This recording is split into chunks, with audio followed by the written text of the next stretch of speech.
Thanks for watching. I'm Margot Kinberg, and this is In the Spotlight, a closer look at a crime novel. A strong protagonist can make a story all that much better. In fact, sometimes the protagonist is the main element that holds a story together. Let's take a look at a story like that today and turn the spotlight on Marcie Rendon's Murder on the Red River. As the story begins, it's 1970 at the Minnesota-North Dakota border. 19-year-old Renee Cash Blackbear is a for-hire farm labor.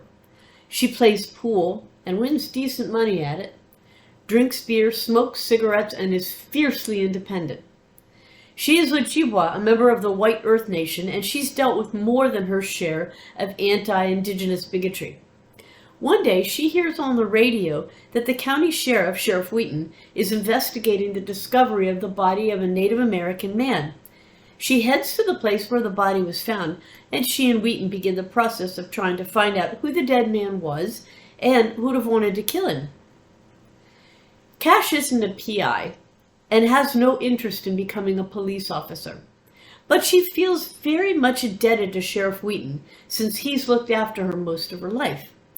Cash was raised in foster homes after being taken away from her drunken mother, and except for Wheaton, she's had to fend for herself, so she's motivated to work with him. Besides, the case intrigues her, and she wants to find out who would kill a steady worker with a wife and 7 children. The first major clue comes when Cash is in a bar and overhears a conversation that points her in the right direction. She doesn't call attention to herself, but she does try to find out more about the people she heard talking. But where Cash lives, everyone knows everyone, and it's not long before the killer finds out that she works with Wheaton, and that puts her in danger. As she and Wheaton start putting together the pieces of the puzzle, the killer gets closer, and she ends up being a target herself. In the end, though, and after another death, she and Wheaton find out who the dead man was and who killed him and why. So what holds this story together? What keeps it going and keeps the reader drawn in? Well, as I said, it's got a strong protagonist. The story is told from Cash's point of view, third person, past tense, so we see the world through her eyes. She's not very trusting, certainly not of whites, and with good reason. She's stubborn and independent, quick-witted and smart, but she's also young, immature in ways, and vulnerable. In one subplot, Cash is trying to make some decisions. She has the opportunity to go to college and the grades to get there and make it, but she's not sure it's for her, especially since she's Native American. She has her own apartment and she likes her independence, but Wheaton knows she can do better than live out her life as a farm laborer. That subplot also plays a role in the novel. Cash has a solid relationship with Wheaton, more or less her only friend. He's her guardian, and both of them see it that way. That relationship is Cash's one source of stability. Another important element in the story is the local setting and culture.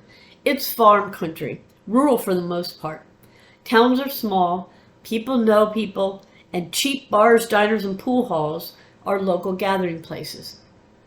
There's an undercurrent of bigotry, or at the very least condescension towards Native Americans, and sometimes that's ugly.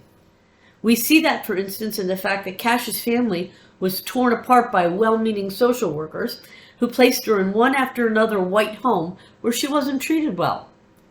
We also see it in some of the casual and not so casual remarks people make. There are even some bars and restaurants that won't serve Indigenous people. So Native Americans sometimes pretend to be Mexicans so they can be served. The mysteries themselves, who is the dead man and why and by whom was he killed, falls out from the setting and culture, and it's resolved in the end. Readers who like loose ends tied up in their stories will appreciate that. There are a few story arcs, though, that lead to the next novel in the series. Murder on the Red River is the story of a smart, gutsy young woman with several strikes against her who refuses to see herself as less. It features a rural set of communities, a murder that devastates a family, and an amateur sleuth who brings a unique perspective to the case. This has been In the Spotlight. I'm Margot Kinberg. Thanks for watching.